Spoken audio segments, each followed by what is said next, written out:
How to get started writing English texts. Some helpful tips for your mock exam or written exam. One of the most common mistakes people make on their mock exams or written exams is to not do what the task asks you to do.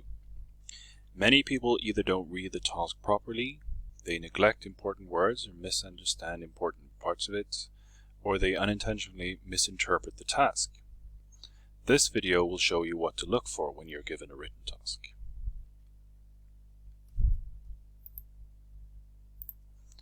First and foremost, check that you understand all the words and phrases.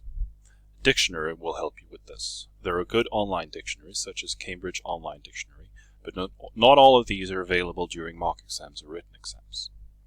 Check with your school which online resources are available, and if possible, bring a physical copy. Next, look for the form the text must be written in. Different forms can be newspaper articles, applications, petitions, etc. If the writing prompt does not specify the form, you're usually free to choose. The 5-paragraph essay is your friend in these situations.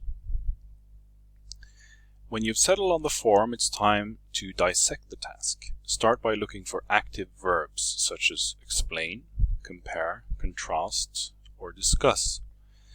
These are the words that tell you how you're going to do the written task. Make sure that you take note of which active verb is used, and if more than one, when in the text you're using them.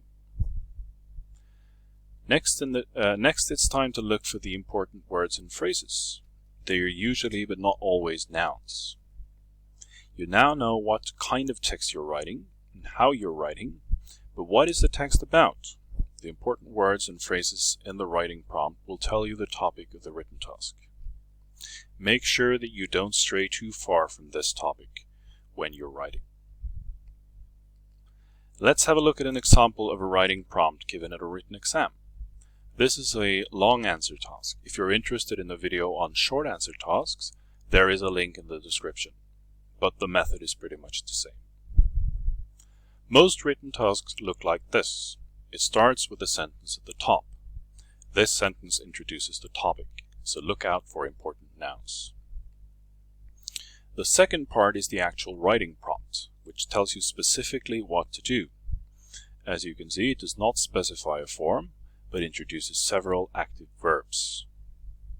The third section is not always included when you're given a written task, but when it is, it's usually to give you an outline of the text's structure. In a perfect world, you should strive to adhere to this structure.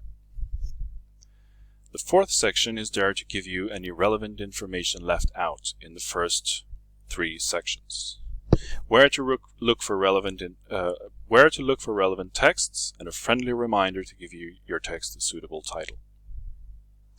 Let's quickly go through how to pick this task apart.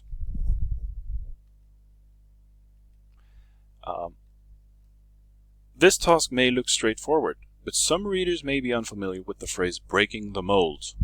A quick search in the dictionary, Cambridge Online Dictionary, gives us this definition: to be new and different, and used in a sentence, their approach to sports teaching broke the mold.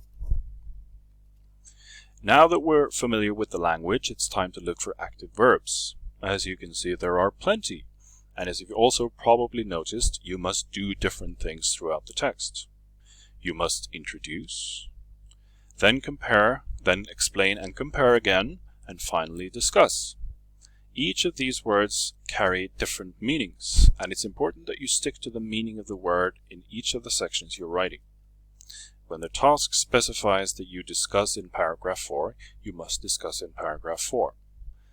Explaining things there won't help you. What about the important words in the text? You could argue that both breaking the mold, powerful text, one of the excerpts from the preparation material, and message are words to take note of before you start writing your texts. There will of course be different words in different writing prompts, but it's important that you look for the words that stand out and that show you what the text is about and what you must include in it.